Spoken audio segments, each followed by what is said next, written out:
자, 학부모님 안녕하십니까? 영재현TV의 전진호 원장입니다. 네, 이제 서과형, 그 다음에 우리 한과형, 네, 이 모집 요강들에 대한 설명들을 드리고 있는데요. 자, 이번에는 네, 인천예술영재학교에 대한 설명을 드리고자 합니다. 보통 우리 부모님들께서 우리가 인과영이라는 이 부분들로 기억하시기 때문에 이 예술이라는 이 부분들에 대한 것들을 까먹으시더라고요. 근데 예술이라고 우리가 이렇게 적혀 있다고 해서 네, 예체능에 대한 이 부분을 영재로 우리가 받아들이는 학교가 아니다라는 사실, 네, 그걸 꼭 염두해 두시기 바라겠습니다. 근데 왜 예술을 집어 넣어 놓았느냐? 네, 일단은 이 인천과학예술영재학교는 다른 기타 영재학교하고는 좀 다르게 인문적인 부분에 대한 강조 포인트가 있습니다. 그래서 세종예술영재와 인천예술영재에 대한 이 부분은 네, 실제로 네, 조금 이제 다른 영재학교 6개와 네, 좀 다른 면모가 좀 있죠. 하지만 이 인천과학예술영재학교는 네, 일단 기본적으로 내신이 좋은 학생들에 대한 부분의 선호도가 굉장히 큽니다. 그래서 원점수에 대한 부분들을 갖다 기록하도록 되어 있고, 최근에 네, 우리가 바뀌고 있는 경향에서 학생들을 우리가 한과형의 장영실 전형처럼 선발하는 과정에 있어서 예, 브릿지와 같은 학생들의 점검한 상태에서 네, 선발하는 과정들에 대한 도입을 이루어지고 있습니다.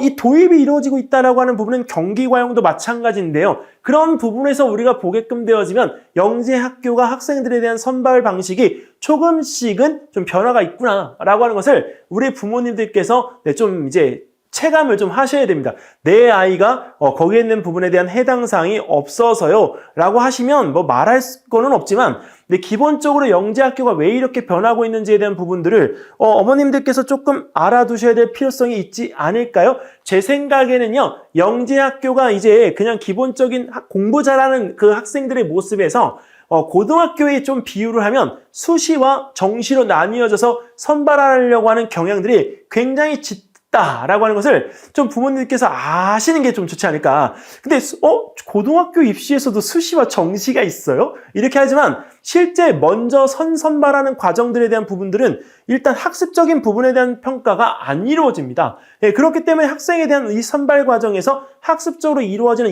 2단계의 지필평가에 대한 부분들이 배제가 되어진 것들은 이런 부분의 수시 성향과 매우 비슷합니다. 그렇기 때문에 그런 류의 준비를 갖다가 우리가 해서 만약에 선발에 대한 부분을 우리가 이제 하는데 지원을 한다면 그 학생들 같은 경우에는 네, 선발 방식 자체가 다르기 때문에 그동안 준비해 오는 과정도 다를 수밖에 없거든요. 그래서 우리 부모님들께서 내가 정말 가고 싶은 학교라고 한다면 일단 기본적으로 그 학교의 모집 요강에 대한 부분들을 세세하게 좀 따져보는 것이 매우 현명한 방법이 아닐까 생각이 됩니다. 자, 이번에는 인천과학예술영재학교입니다. 일단 일정을 갖다가 정말 심플하게 가볍게 꺼내놓았는데요. 5월 22일부터 24일 5시까지 네, 원서 접수를 진학 어플라이에서 합니다. 네, 그리고 6월 3일부터 28일까지 1단계 전형평가가 이루어지고 난 뒤 네, 7월 7일 네, 1단계 전형 통과자에 한해서 2단계 전형평가를 네, 진행하게 됩니다. 네, 그리고 8시 10분이래요. 큰일 날 뻔했어요. 네, 8월 10일이에요. 마음이 급했어, 마음이. 8월 10일, 네, 토요일 날, 네, 3단계 전형평가가 이루어지고요. 그 다음에 우리 8월 23일 날 5시에 네, 합격 예정자가 발표가 되어집니다. 근데 다른 곳과는 다르게 11월 29일인가 우리가 그 최종 합격자를 발표하는 서과형과는 다르게 인과형은요, 12월 13일 네, 5시에 최종 합격자를 발표합니다. 와, 이때 최종 합격자로 우리가 당선되어지면, 우와! 12월의 크리스마스는 끝났네요. 네, 이 12월의 크리스마스 끝났다. 이 표현 좋지 않아요? 정말 그 크리스마스 끝나게끔 네, 12월 한 달을 내리놓을 수 있는 기회가 생깁니다. 여러분들 파이팅 해주시기 바랍니다. 우리 부모님들도 저 웃는 크리스마스가 있는 12월을 즐겨볼 수 있는 그 때를 우리가 상상해 보면서요, 정말 이 지원을 한 상태에서 끝까지 갈 수 있도록 네, 우리 제자들, 우리 자녀들 응원 많이 해주시기 바라겠습니다. 자, 일단 변경되어진 부분부터 우리가 한번 살펴볼까요? 변경 첫 번째, 네, 지역인재 우선 선발에 관한 부분이 네, 균형 선발에 대한 명칭으로 바뀌었습니다. 일단은 이 부분에 대한 거는 이 지역인재 우선 선발에 대한 것들을 이렇게 바꾼 이유가 일단 인천 지역에 있는 이 포괄적인 인원에 대한 부분들의 선발을 강화하겠다라고 하는 취지가 굉장히 강합니다. 네, 두 번째, 지역 인재 선발 대상자에서 네, 여기서 평가 방법이 일단 3단계까지 모든 전형을 갖다가 동일하게 진행하겠다입니다. 기존에는 3단계에 대한 부분들에 대해서 우리가 이것을 진행하지는 않았었는데 이 3단계까지 모든 전형을 동일하게 우리가 해서 이 기존에 이 우선 선발되어진 학생들에 대한 어떤 자료 그것들이 학원이나 이런 사교육 쪽에 넘어가는 것들에 대한 유출 방지에 목적성을 가지고 있다라고 하는 이것을 명시를 했습니다. 그래서 일단은 이 지역인재 선발 대상자에 대한 부분에 어떤 기존에 있던 자료들까지가 이제 있고, 이게 다 가릴 수는 없겠지만, 그래도 우리가 올해 2025학년도 선발에서는 지역인재 선발 대상자에 대한 부분에 대해서 언급을 굳이 하지 않는다고 한다면 3단계 전형까지 모두 가서 합격한 것으로 취급되어질 것이기 때문에 이것을 사사건건 가리는 것은 조금 어려울 수 있다라고 저는 생각이 되어집니다. 자, 그래서 선발 대상 동일 인원 40명이고요. 2단계 평가 결과에 따라서 지역인재 선발 자격 부여가 150등 이내에서 줄어들었어요. 112등 내외로 1.5배수까지만 취급합니다. 예전에는 우리가 150등 이내에 들면 우리가 다음 단계로 건너갈 수가 있었는데요. 이젠 112등이에요. 인원에 대한 이 부분들을 우리가 감축했습니다. 그래서 우리가 사실 경쟁률이요 더 올라간 거나 마찬가지예요. 조금 약간 아쉽죠. 자, 일단 모집 인원에 대한 부분은 동일합니다. 정원내 75명, 정원내 8명입니다. 자, 일단 지역인재 우선 선발 인원이 포함되어져 있는 상태이기 때문에 사실 우리가 여기서 우선 선발을 갖다 제외하고 나면 얼마 안 돼요. 자, 그리고 지역인재 우선 선발에 대한 이 부분이 우리가 인천구 군 지역의 배정 인원이 20명입니다. 일단 대전하고 대구에 비한 딱 중간치인데요. 일단 우리가 여기서 계양구, 남동구, 동구, 미추홀구, 부평구, 서구, 연수구, 중구, 강화군, 옹진군까지 총 20명입니다. 20명. 각 구에 우리가 2명씩을 갖다가 우선 선발하도록 되어져 있는 거죠. 그래서 우리가 만약에 이 지역 내에서 자기가 우선 선발을 받을 수 있는 학생들이고 영재 학교에 대한 부분의 취지가 반드시 있다면, 하고 싶다면 이 부분에 대한 것을 꼭 꼼꼼하게 따져서 지원을 하기를 바랍니다. 그리고 이제 인천 외 16개 지역 배정 인원 또한 20명입니다. 서울, 경기, 대구, 광주, 대전, 세종, 강원, 충남, 충북, 부산, 울산, 경남, 경북, 전남, 전북, 제주까지 각 한 명씩. 그리고 이제 권역별로 우리가 이 실제 묶어져서 우리가 나온 부분들에 대한 것들이 4명이 또 추가가 있습니다. 그래서 일단 지역 인재 우선 선발 범위 내에서 들어갈 수 있는 학생들은 이제 정말 우리가 운도 좋아야 되지만 본인이 열심히 해가지고 온 것에 대한 인정을 갖다 받는 것이기 때문에 3단계에 대한 전형부터는 즐기세요. 자, 그리고 1단계 학생 기록물에 대한 이 평가 부분에서는 일단 자기 주도적 학습 능력에 대한 부분의 평가를 굉장히 중요하게 볼 거예요. 그리고 무엇보다도 그 인성평가에 대한 부분에 대한 것을 중요하게 영재학교에서 지금 생각하고 있기 때문에 이 인성과 그다음에 자기 주도적 학습 능력에 대한 부분의 종합적인 평가에 대해서 꼭 신경 쓰셔야 됩니다. 그다음에 2단계 영재성 평가에 대한 부분은 일단 수학 부분에 대한 것들이 공통으로 진행되는 학교들끼리 같은 문제를 가지고 이제 우리가 진행하는 거기 때문에 이 문제에 대한 부분들은 전년도 문제를 갖다가 꼭 참고해서 먼저 풀어보시고 준비를 하셨으면 좋겠습니다. 그 다음에 우리 3단계에서는 융합 역량평가인데 다면평가라고 하는 이 부분에 대한 거는 사실 그 인천에 있는 예술영재학교 외에 예술영재학교 또 한 군데 있죠. 세종. 근데 이 다면평가에 대한 부분의 명칭을 사용하는 것이 그 두 군데입니다. 인문과 예술 융합 소양에 대한 평가인데 보통 기본적으로 우리가 수학에 대한 그 융합성에 대한 평가를 갖다가 우리가 진행하는 곳과는 좀 다릅니다. 그래서 인천에 있는 영재원, 대학부설 영재원도 이런 다면평가를 갖다가 진행하고 있어요. 그래서 전적으로 인천에서 우리가 영재교육원을 다닌 친구들이 유리할 수도 있다라고 하는 생각이 듭니다. 그래서 일단 다면평가에 대한 부분들은 그냥 단순하게 수학적인 부분에 대한 것들만 강조를 갖다 하는 것은 아니기 때문에 부모님들께서 일단 전반적인 독서, 글쓰기, 그다음에 내가 바라보고 있는 시사적인 부분에 대한 어떤 비판적 사고력 등을 좀 길러줄 수 있도록 꼭 연습시켜 주시기 바랍니다. 그리고 무엇보다도 면접에서 내가 말을 갖다 잘 해야 되기 때문에 그 말하는 연습에 대한 부분들도 어머니들께서 우리 자녀들을 꼭 훈련시킬 때 잊지 말아 주셨으면 좋겠습니다. 자, 제출 서류는 일단 종이로 우리가 서류를 제출하는 부분들에 대한 것들을 폐지하려고 네, 일단 제출서류에 대한 부분들을 이제 스캔 파일본으로 업로드라고 돼 있죠. 그래서 이 간소화 부분에 대한 것들을 우리가 이제 해서 입시 부담에 대한 어떤 좀 간소화의 취지로 이 부분에서 종이 서류 제출에 대한 것들을 폐지했습니다. 사실 이 부분에 대한 내용은 모든 영재학교 모집 요강에서 인천예술영재학교만 이 부분에 대한 내용을 갖다가 실어 놓았습니다. 그래서 이 내용에 대한 부분들을 여기에 이렇게 한번 공지를 해드리는 거고요. 그리고 일단 학생부 2는 중학교에서 PDF 파일로 전자문서, 전자공문의 형태로 전송을 갖다 시킬 것이기 때문에 우리 일단 중학생들 같은 경우에는 그 부분에서 준비해야 될 서류 중에 중학교 생활기록부 2는 전자공문으로 학교에서 발송할 거다라고 하는 것을 알아두셨으면 좋겠습니다. 자, 2024학년도 경쟁률 8.48대 1입니다. 절대 낮은 경쟁률이 아니에요. 근데 이 부분에서 75명 선발하는데 636명 지원했는데요. 올해 경쟁률 더 높아질 수도 있다라고 저는 생각이 됩니다. 왜? 인천과학예술영재학교의 학교의 실적 자체가 매년 좋아지고 있기 때문이죠. 그래서 우리가 2025학년도 전년도와 이 경쟁률에 대한 부분들은 8대 1 정도로 비슷하거나 좀 높아지게 되면 9대 1 정도 예측해 봅니다. 연도별 경쟁률에 대한 이 부분들을 한번 살펴보면요. 보이시죠? 2020년 거의 20대 1이에요.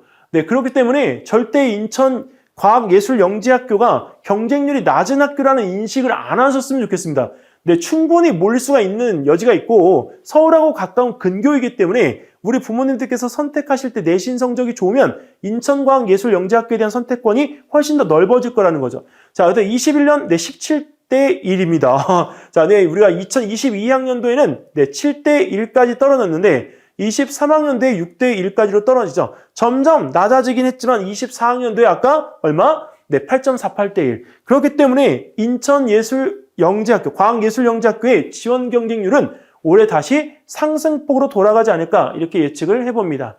일단 제출서류에서 자기소개서는 인터넷 접수를 원칙으로 하고 일단 지원자가 탁월하다고 생각하는 영역에 대해서 작성을 하는데 수학, 과학, 정보 중에서 반드시 선택을 해야 합니다. 근데 거기 있는 부분에서 내가 선택한 부분에 대한 것들을 이용해 지원을 할 때 저는 개인적으로는 융합적인 부분에 대한 어떤 역량을 반드시 본인이 꼭 표현을 해주셨으면 좋겠습니다. 왜냐면 복합적인 부분에 대한 능력평가가 이루어지고 난 뒤에 거기서 내가 이것만큼은 더 잘해요 라는 것에 대한 부분으로 자기소개서가 꾸며진다면 훨씬 더 이 자기소개서가 정말 맛깔스럽고 본인 스스로의 어떤 본인 스스로가 적은 이 역량이 높은 자기소개서를 완성할 수가 있다라고 판단되기 때문에 여기서 이 복합적인 부분에서 하나를 도출해라. 이 원칙 꼭 고수하시기 바라겠습니다. 자, 입학 후에 우리가 분리되어지는 부분들이 있죠. 의학과 약학계열의 대학에 대한 지원 시 받게 되는 불이익, 인천과학예술영재학교도 똑같이 적용이 됩니다.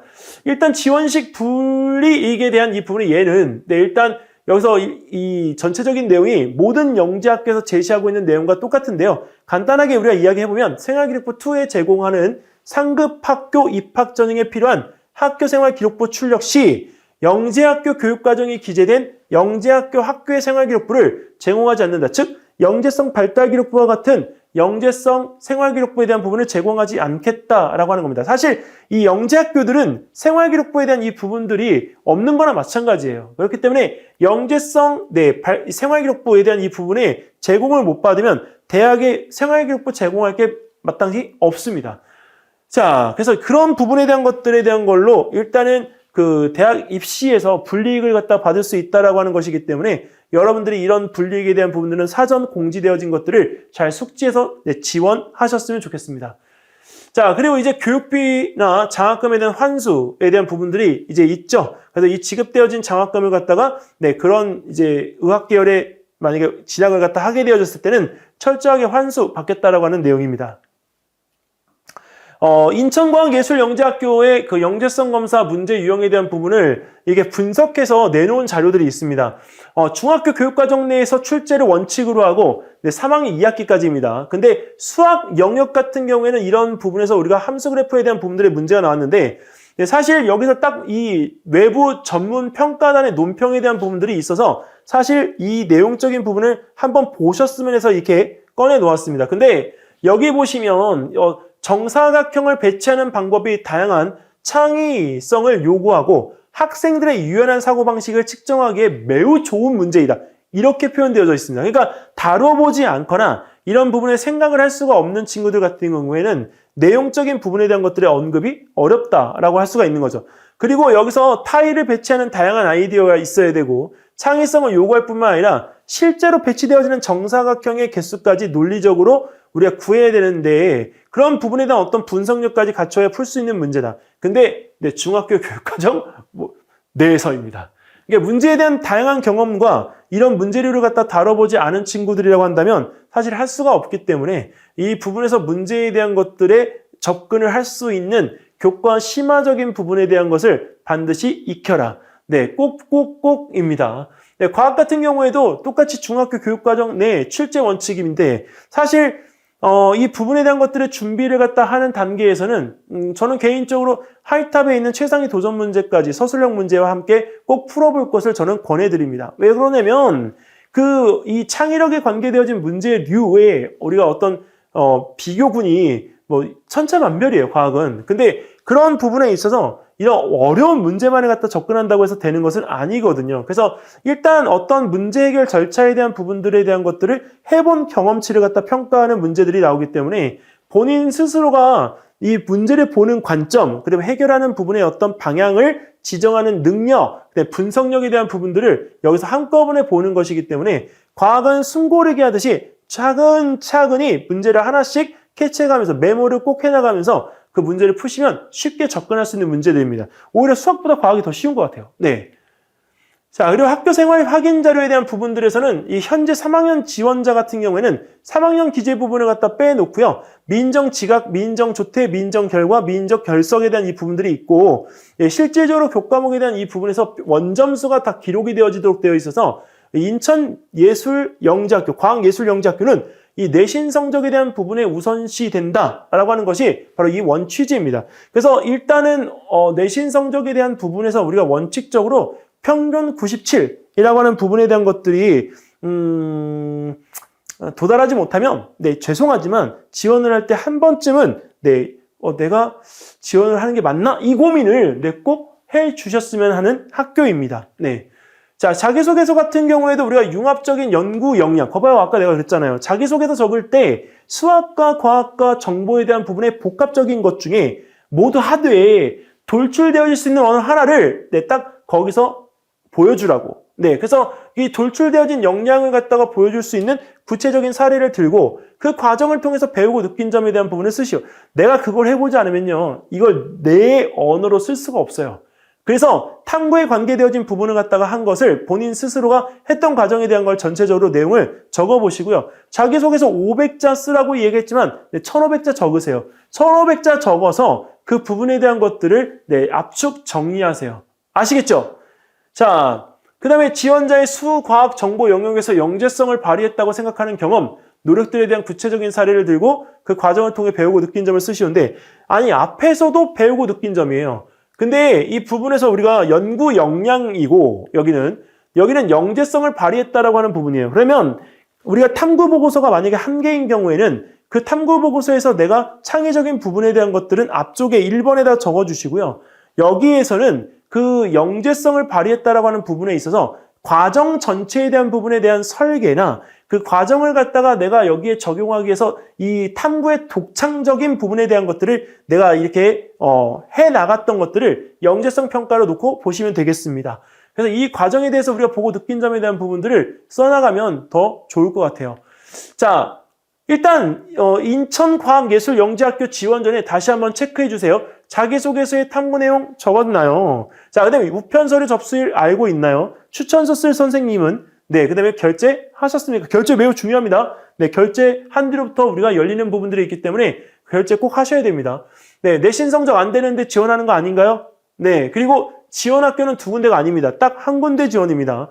네, 영재성 검사 준비 꼭 하고 계시죠? 네, 생활기록부 발급은 정확하게 하셨는지. 네, 그래서 이런 부분에 대한 것들을 우리가 체크해서 우리가 인천과학예술영재학교에 지원하시는 학생들이 네, 이런 서류적인 부분에서 어떤 준비도가 낮게 되는 일이 없도록 해 주셔야 됩니다. 자, 인천과영. 네, 우리가 쉽게 말하면 인과영이죠. 네, 인천과학예술영재학교에 지원하는 모든 학생 여러분, 2025년도에 제대로 되어진 준비하셔서 꼭 좋은 소식 네, 있기를 바라는 마음입니다. 네, 일단 인천과학예술영재학교에 대한 모집 요강에 대한 소개는 여기까지 하고요. 이 5월 달부터는 좀 바빠지니까 그 부분들에 대한 정보들 네, 들어오는 대로 네, 또는 좋은 선생님들과 함께 거기에 대한 정보 드릴 수 있도록 네, 노력하는 영재원 TV가 되겠습니다. 감사합니다.